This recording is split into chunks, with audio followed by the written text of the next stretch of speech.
Okay, everybody, welcome back to the We Win Injury Law podcast. I'm Tyler Todd, your host, sitting here with my co-host, Jaron, the Snow Canyon Man, Sandberg. Good afternoon. Good afternoon. Well, we were going to start with maybe a little fancy intro. I quite liked your intros. They were good. It's just You can only go a little crazy on someone so many times. Yeah, that's true. And that was very nice of you. And maybe eventually we'll do one for you. Yeah, we don't need to. We do. I don't have the accolades like you do. Well, we're getting there. Because yours would be the opposite, like, the guy who sleeps in every time I'm at the conferences. The guy that I look over is sleeping, and I take a quick picture of. You did me dirty that time. It was a funny photo. You got me. It was a funny photo. Welcome back, you guys. Before we came on, we were talking about all the crazy stuff in the world. There's crazy stuff in the world right now. I feel like, we're going to talk about some fun pop culture stuff with Travis Kelce and Taylor Swift. We might talk about a $5 million wedding ring. That's the fun stuff. Yeah. Silly, kind of. But there's crazy stuff out in the world that I feel like maybe also needs to be addressed to some degree.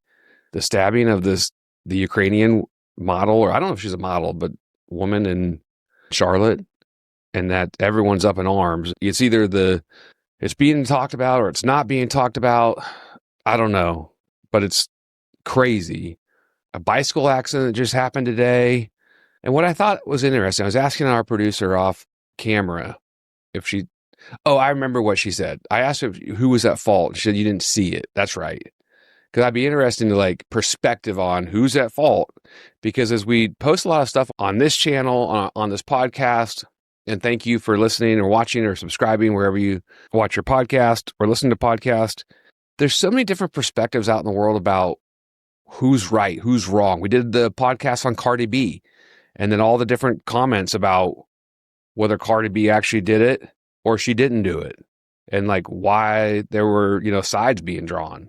And even our angle that even if she did do it, it wasn't ever going to be worth $24 million. It was never going to be $24 million. Well, I went back and watched another video on that, and I watched the closing argument, and her lawyer, the plaintiff's lawyer, was like, so we're not asking for millions. We're just asking for a few $100,000. That's how he changed it. So he did change it because he realized how ridiculous it was. Yeah, I think he changed it. So maybe the original complaint. Maybe the game was $24 million. That's probably what it was. And then they realized, okay, that's a silly ask. We have zero damages. So, and maybe a jury would be sympathetic enough just to a few $100,000 against Cardi B because she has lots of money, right? And they awarded zero. So it's just kind of wild, but boy, I don't know the answer to this. I guess the FBI is getting involved on the stabbing in Charlotte, and it's going federal. And maybe it's because the federal government's going to take some action against the city of Charlotte. Well, and this is where it gets interesting too. Is you think of is there anywhere in St. George that at 2 a.m. you'd be worried to be out? No, not really. When you say that out loud, no, I don't. You wouldn't think I couldn't park my car here in town, but there's plenty of places in those cities that most people have just come to accept that no way would you ever even be at 10 p.m. alone in my car in this part of the city. For sure. And if you go to different cities, you'll talk to Uber drivers and they're like, look, just make sure you don't go here, there late. But that's such a weird thing to experience. Because again, I don't know, maybe in West Valley in Utah. Do you think of any other place? Parts of, up north, parts Salt of downtown, maybe late at night you wouldn't want to be. But it's just so weird to think about that, big portions of the city you wouldn't want to be out late at night. Well, it's sad that you have to even say that or think that, right? And of course, I honestly don't think that. There's other people on this train, sitting right next to her. So it's kind of a crazy thought to think that person was now apparently the 14 previous arrests. Well, and even isn't there part of you that thinks how are they not going through a metal detector and having if we can go into a baseball game, how can you not go through a quick metal detector we do it at TSA. Why would you not do it on Subway? Yeah, I don't understand that. I get maybe on the bus terminal that you couldn't, every single person getting on a bus, you'd slow things too down. But it seems like with a Subway. Yeah, but a terminal, you're still going to have to go through maybe security. And so then once you're out on their platform, you've already gone through security and then you just get on the bus. Yeah, you'd think there'd be something that they could do to check for this person's wielding a massive knife and go stab someone. Yeah, that's a great point. Maybe that's why the federal government is getting involved because they're look, how are these cities still not regulating properly? That's a simple thing to do. Yeah, We have them in our high schools today. Like, how do you not have them on a? Yeah, if we can do it to every kid going into high school, we can do it at the airports. You do it at every sports venue you ever go to. I think we could say, like, it wouldn't be that crazy to say, because you already passed through a ticket count, whatever you call the little rolly thing. Yeah, I mean, you do that. So why So not? you already are going through there, attach a metal detector to it, and just have security waving people through. Yeah, I mean, we were in Europe recently. The same thing. You had to go through that. You kind of had to, do your ticket. Then the gates open, right? Yeah. Why? Yeah. Why not just add a metal detector and just have someone sitting there and have a security officer? Oh wait, that person has a massive knife in their pocket. Yeah, what are you doing with that? Let's go talk to him. Well, we do that all the time with what we do and arguments we make is, hey, this particular entity or homeowner, landowner refuse to take some precaution to make this safe for people at the risk of what? It's going to cost some money. Yeah. So the city of Charlotte or whoever's in charge of that metro or train or whatever, the public transportation where this happened. Yeah, if they're going to do all the effort to make sure someone pays for a ticket, it doesn't seem like it'd be that much further to say now you walk through a metal detector. And you can't carry guns or knives while you're using this transportation. Yeah, mass transit. Seems like a pretty low bar. Wild. Well, let's talk about some really great stuff. Yeah. Taylor Swift and Travis Kelce. Have you seen the meme? Which one? Well, the one where like the engagement, right? Where when all the memes are like me and then like you, and it's kind of with like her face. Well, the ones that I think are funny are like always like where they're like, "Oh, look, it's Travis Kelce and some woman." Yeah. Or even the one that's like the clip I keep seeing that gets pushed to me is there's one it's George Costanza from Seinfeld asking some woman for a prenup. And she just laughs at him like, "I'm rich, you're not." Like, and that's so then the joke, but then they'll have it superimposed that it's Travis Kelce and Taylor Swift, Swift for a prenup. For sure. No, it's just been wild, and everybody they have to be, I don't know, maybe outside of Prince William and Princess Kate. No, because you couldn't even come up with the name on recall, but you knew Travis Kelce and Taylor Swift. I knew her name. I knew Kate Middleton. I just don't know her royal title. Oh, Her Royal Highness. What is her title? Princess, right? He's Prince. Because he's Prince. He's not the king yet. I don't know. Duchess? Duchess. Is it Duchess Kate? Well, we're not Brits, so but I knew. What position does Travis Kelce play? He's a tight end. Okay, see? So I'm saying they might be a little more famous, at least to Americans, than... Well, to Americans, okay, fair. But are they the most famous couple in America? I think right now, yeah. Guys? Ever since Brangelina died... That's been a long time. I know, that's what I'm saying, but ago. But that's who you would have said was probably one of the more famous couples in America. Celebrity couples. Travis Kelce, Taylor Swift. Who else you got? That's what I'm saying. I don't think there's a lot of like... Jay-Z, Beyonce? Yeah, it's probably the next closest. It couples? Mila? No. It's like John Krasinski, Emily Blunt. I saw them recently too, and I'm like, they're not... The best. Why are they showing them? The best was John Krasinski and Emily Blunt. Well, if you mix their names, because that's what they always do, like Brangelina. Blunt Krasinski? No, it was like John Crunt or something. It was really close to... It almost sounded like... Well, they did show them at the U.S. Open. They were at the U.S. Open, and they made the celebrity cam. Yeah, so I guess that's...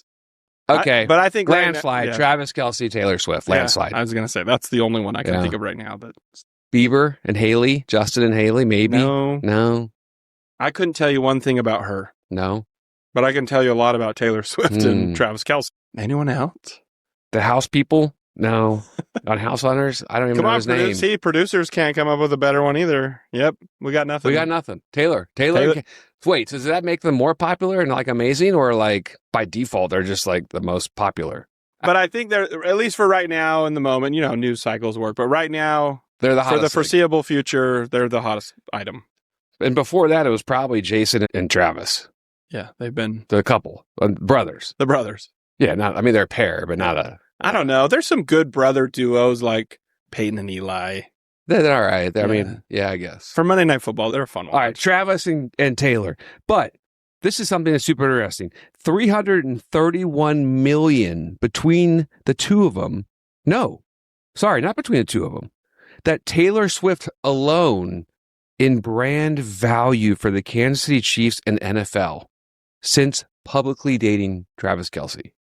That's a 330. That's a lot of. I mean, that's a big deal. And then power couples. Okay, so we've talked about the United States. What about globally? Any power couples globally? Like I said, then you think of the Prince. The Prince. I think David Beckham, Victoria Beckham. Yeah, maybe. It's Too old. Our producer's telling us it's a little old. David. Yeah, I think he's. I'm not. David Beckham's a handsome guy. He just is. I'm a Beckham fan over the years, even more and more. Just I think he's like the only guy that I feel like you see him on the field in Miami and he's doing farming vegetables in his farm in England. I watched a Netflix documentary on him and he won me over. He's pretty cool. He was good in it. He's out just like the whole family's left and he's out there like cleaning the grill just by himself, just kind of hanging out. I said Beyonce. Yeah, he said Beyonce and Jay-Z. That was the other couple that we worth. Okay. But their net worth is under Travis and Taylor, a Bollywood couple, which we would have no idea who that is. Yeah. I mean, we know the reference for what Bollywood means, but beyond that, I couldn't name one Bollywood actor. I'm sorry, Bollywood, but me neither. Do they have anything to do with like Mamma Mia or anything? Nope. No. Okay. That's wrong genre. Right. Bollywood is the Indian film industry. Yeah. Okay. I don't know. I was thinking like, I don't know, like music. I don't know. Yeah. Okay. So not Mamma Mia. Not Mamma Mia. All right. That's just a musical. I kind of know Bollywood, but not really. But between the two of them, $1.69 billion. That's a power couple. So, yeah, I mean, we just identified them as probably being the most powerful. I don't even think the royal family has that much money. Well, you've seen the crown jewels and all that. So if you take all the land holdings. In holdings, probably. It's like they just can sell it. Yeah, but if you go to some of the castles there in London, they're kind of like shabby. Like they're big buildings. That's enough money that Travis Kelce could fill a pool with money and swim like Scrooge McDuck. I mean, he could do it. He kind of sounds like Scrooge McDuck a little bit. $1.6 billion. Okay, so that's stemming from. So you know about Taylor's thing, right? Yeah. That she didn't own all her music. Yeah. But then she started recording her like Taylor's version, right? And then finally, I think they just threw up their hands because they're like, and then they gave her all the new owners kind of finally let her. I don't know if she bought it or they gave it how that. Exactly I don't know either. But between her music, she got it because she announced it on their podcast that she broke down crying. Did you know? Yeah, that's right. That's right. Yeah, it was moving. It was moving. That was a cool moment on a sports podcast. Not about sports. I will say that episode didn't have much sports. My wife's already a Swiftie, and I'm a Swiftie because my daughter and my wife are Swifties. But my wife has listened, so this is something super interesting, and I'm curious about everyone's thoughts on this. And I'm sure there's going to be a range of comments. Hopefully, we have like a couple. Yeah, all 7 listeners, they better comment.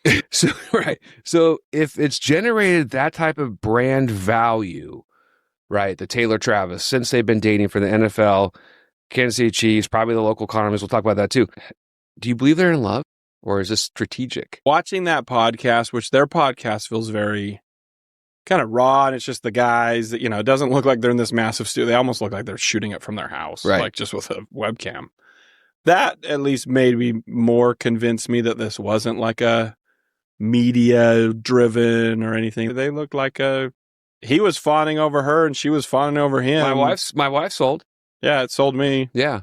I can tell my 11-year-old she was sold, but so it's a love story. She didn't have to listen to it to be sold. I mean, she was excited. It is a love story. It's a love story. It's going to create some great music though. Can you imagine how good the music will be if they break up? That's what I'm about to say. Can you imagine the number of songs? She'll write 5 albums. That's 5 albums easy. On this. Don't break up. Because all the other ones, let's be honest, a lot of them we were like, love story, like a fling story. Well, but this one feels like a love story. Well, because some of who's the... Oh, her list is isn't Gyllenhaal? Yeah, Jake Gyllenhaal's the one I always remember. And then, Jake's probably the biggest one, right? Jake. And then who else? Mayor. And Mayor. And then... Wait, was Mayor Aniston or was that Taylor? Or both? He did. Yeah. Harry Styles. But a lot of those felt like flings. Like they... And then the guy that's Lautner. And then there's another guy that was recent, right? The most recent that was kind of relevant, not relevant. But then So Tom Hiddleston. To your point, if they break up, the music that will come out of Taylor Swift will be next level. Well, I almost think they need to break up because we need that music. I mean, it'll be... I don't know. The music would be much better. Yeah, it'd be great music. The music would be better, a lot better than the babies are going to produce. Yeah. I don't know. Yeah. Cool. Because they're going to come out musicians / artists or football players. Well, and here's the thing, right? The paparazzi photos of their future children. Or they're going to come out and just be like, it didn't work. Just no skills at all. Yeah, it just didn't work. Like, what happened? Where did it go wrong? Because that's like the Manning family, right? You got like the dynasty family in sports. You wonder, like, if it's a girl, is everyone going to assume that the kid's a great singer? And if it's a boy, can you imagine the pressure that their children are going to have on their shoulders? Oh, it's like Michael Jordan's kids. No matter how good they were at basketball, we're never going to live up to it. I feel bad for him. So here we go. A couple of income sources for Travis. We're going to go through a little numbers. Travis has estimated between 70 to 90 million, in net worth. He's got his contract. He's got endorsements. He's got, obviously, the podcast. Did you know that their podcast was a $100 million deal? I didn't know that it was that high, but I knew it was one of the higher ones. I mean, that's impressive. And of course, you got Travis's jersey sales spiked 400% after Taylor appeared at the Chiefs game. And then the Chiefs ticket sales have tripled. Well, and even like in value. The fact that the head coach, who's known as one of the more like gruff head coaches, Andy Reid, is like all on board.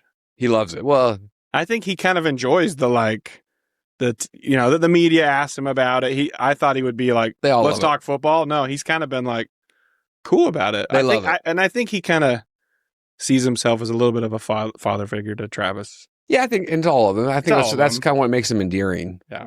And a great coach. That's why people like playing for him. But even the Chiefs Bear game drew like 24 to 27 million viewers. And then some of the playoff games were the most watched games ever. Well, because it just draws in such a different fan base. Well, I think honestly, my wife will like pop her head and be like, have they showed Taylor yet? Taylor yet? Even when they were in Brazil, like, is Taylor in Brazil? That was same thing. I told my kids, I'm like, hey, I'm going to turn on the football. And they're like, no, Dad, not football, because they're still young. And it was like, well, but it's the Chiefs. And it was like, oh, okay, yeah, turn it on. Right? Because they just a chance to see Taylor. Now, do you think it helps the NFL as a whole or just the Chiefs? Do you think it's mostly the Chiefs that are feeling the benefit? I mean, I think it's got to be the Chiefs and whoever they're playing, whoever right? They're playing, yeah. Because I think for that cultural impact, Taylor's got to be around, right? I just think the part that is interesting from a marketing perspective is you're bringing in such different. The assumption is that her followers are not necessarily the same type of people that show up and watch an NFL football game. So it's just it's not like when you've had maybe some of these players that have famous family members. This is such a different crowd coming in that's why it's so much more lucrative than maybe other publicity things they've done. I thought to some degree it kind of waned off a bit. I don't think it has. No. I think the engagement was strategic, the timing. Leading up into the season. It's probably going to be a long engagement.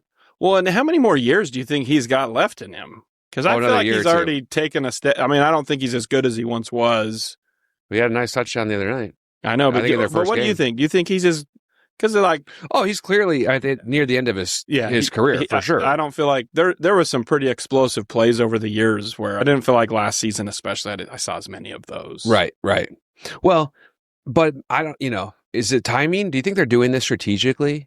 Like on the win the engagement, the podcast, like I said, the right music before the season. If they broke up, the music would be great, but so would they'd lose that many fans watching sports games. They can't break up. The NFL will probably look. The NFL needs to make it work.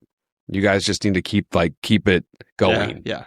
And Taylor show up in the Chiefs box every so often. Yeah. What's fun is she looks like, again, when you see the clips and you see the video, she looks like she's having a good time. Cute. She likes his mom. Admittedly, it's cute. And because of the long history of breakups and her music to show for it, I hope it works out. Yeah, what's the timeline on the exes? That's what I want to know. Is has she ever longer? Yeah, is this her longest running?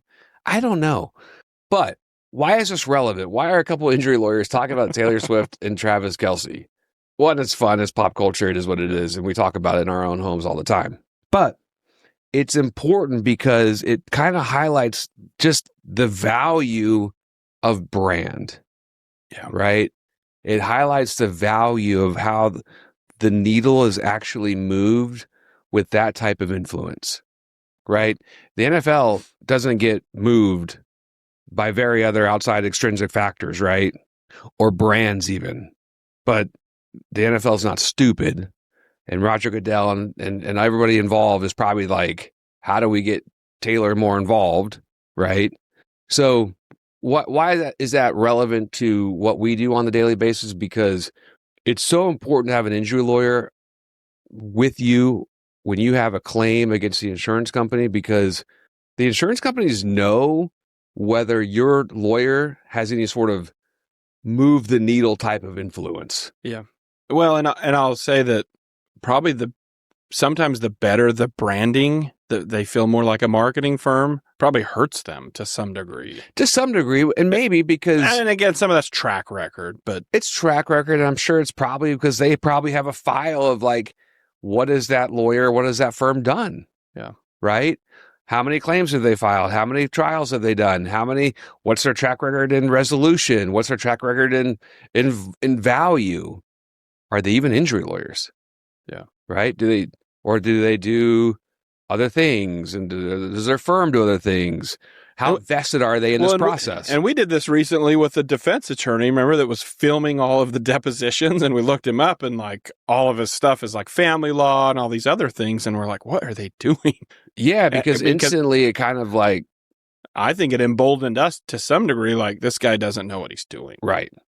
For sure. So if we're doing it, they're doing it. They're doing it. And let's be honest, if we're talking about a branding campaign, insurance companies branding, I mean, who spends money on hoodwinking that entire, what people think of injury attorneys versus insurance companies in the public perception era? Like, they've done a good job at branding. Oh, they're like the best. I mean, you have State Farm, right? And you got Patrick Mahomes. Oh, the Travis Mayhem Kelce, guy. the Mayhem guy. All clever commercials. You got the real Batman, Bateman. You don't want Jason Bateman showing up to like Emu. You got like the branding's next level. And think of like the best attorney commercial you've ever seen. One, you probably can't think of it offhand you'd have to look them up. I really can't think of. Besides ours, of course. But, ours is pretty good. Right? But really, realistically, our budget on our commercials versus some of these State Farm the budgets are astronomically different. It's silly. And then what I think is interesting is even then the underhanded, a little bit of their model is always, not only are they trying to get you to sign up with them for insurance, because some of them it's based on price. At least with Geico, it's like, hey, we're going to save you money. Yeah. But a lot of them right now are like, look how easy it is to like settle your claim quickly. Like, claim settled in 3 days. And I just look at that branding and I go like, we ripped you off in 3 days or less. Yeah, and that's, maybe they've weighed that. I'm sure they have, but most people don't get that. I think most people don't, which is why it's a brilliant marketing campaign. Is one, it's brand awareness, which branding. Right. But then two, I think it's subliminal, like, oh yeah, we'll get this settled in 3 days and that's normal. And we want this fast. We want this fast. And most people just don't realize that you don't want to settle your claim fast because you just don't know what type of injuries or what type of treatment you're going to need or what the value really is. Well, and to some degree, there's been some big personal injury marketing campaigns. I see them more in Vegas. I don't see a lot of them in Utah, but that are like fastest settlement, quickest settlement is what the attorney's pushing. Right. And how many times have I had to explain to a client, like, the longer this, I have no incentive. Like, me and you aren't billing by the hour. There's no incentive for me to make a case take longer. We want to make the case the most valuable it can be. Well, yeah, and there are times when you can resolve a claim quickly because everything's there, and for the most efficient outcome it makes sense to resolve the claim more timely than not. But there are also a ton of other times where it doesn't make sense at all to do that. But we're not incentivized by any means to make a settlement quickly. We're just incentivized to maximize the claim, and most of the time that means at least taking enough time to make sure we've done everything to maximize it. So that's why it's so important, everybody. You got to have an injury lawyer that knows what they're doing, that has your best interests in mind, not. And I think when we say that to clients, we mean it. Our number one interest is the client. Then it's making sure that all their bills are taken care of, the providers are taken care of, and then us. Yeah. And that is our priority list. But you got to have people on your side that know what they're doing. So kind of like Travis and Taylor, from, branding to storytelling to everything they're doing, you have to do that with injury law because it's the storytelling. It's to be able to move the needle. You got to get the value up. You got to maximize justice. That's what for us, money is justice. And for our clients, money is justice. You got to know what you're doing. Well, and on that note, I'll give Tyler a shout out because he doesn't give himself enough shout out. I mean, not as big of a shout out as I did the other show. But Tyler, you had a $3 million week last week. So I would say justice served. Well, yeah, and that came from multiple cases and there were awards, there were settlements, it came in a number of ways. And years worth of work. So these weren't done in a quick settlement manner. These were maximizing claims. And it was, I joked yesterday as we were leaving the office at 7 p.m. Like, it's the one time you can pat yourself on the back that we did great for our client. It's doing what it takes, right? Thank you. It's doing what it takes because, yeah, those claims in those cases could have been resolved months or maybe a year or so ago, but they would have been significantly undervalued. It wouldn't have been a good result for our client. So I think they were good results. So I mean, even on some small ones, there was a small case, and this is my final toot our own horn, but there was one that we got the award back, and it was double what the best offer, and that was their best offer after fighting it. After filing suit, too. So doubled the award. So there's if there's one thing I can say, it's that what we do adds a lot of value to cases. It was almost, I think, 2.5 times it. But anyways, that was a good result, too. So make sure you have an injury lawyer on the side that knows what they're doing, that's passionate, that will fight for you, that do everything to maximize justice. That's everything that hopefully that we do for our clients. We like to win, and that's what we try to do. That's why we say we win for you, period, because that's what we try to do in every case. And so until next time, you guys, we appreciate you guys watching, listening. Please subscribe wherever you subscribe to your podcast. Until next time, leave early, slow down, be safe. $5 million wedding ring someday. It's like a Rolex. Like a $5 million doesn't almost seem like enough for those two. Yeah, I mean $1.9 billion. He went cheap. Like he went cheap. Yeah, he went cheap. Until next time, you guys, leave early, slow down, stay classy, everybody.